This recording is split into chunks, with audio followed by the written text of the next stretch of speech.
Student success. That's what I'm all about. I've been officially attached to that job description in some capacity since 2005, and I still love what I do. The core of my work is meeting student learning needs, and it's a pleasure to see PDL address the profound need to transform how we approach education so our students can reach their potential and flourish in our 21st century world. My role in this work is to support staff and students with their individual learning and support the school in increasing student well-being, engagement, and student achievement. When I talk about PDL, I develop a sense of urgency because I agree that kids can't wait. They need this change in education now.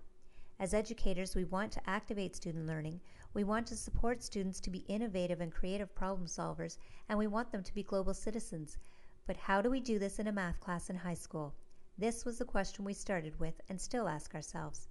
When we began this work, we felt as though we had a massive puzzle in front of us. My approach, borrowed from Dan and Chip Heath's book, Switch, was to shrink the problem, chunk it into manageable steps, and that's what we did.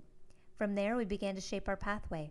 I emphasized in our meetings what our PDL leaders had already said. This journey is not about getting the steps right. It is about trying to change how we think about teaching math.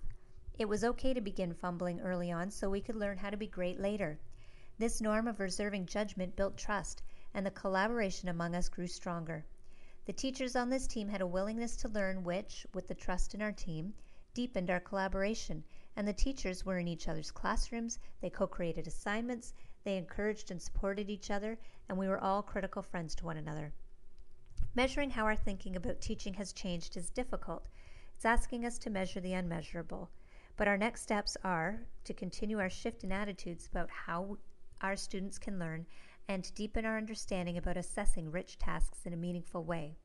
As we continue the journey, we don't know exactly where we're going, but we are going because we believe that this work will help us have a positive impact on student learning. Thanks for listening.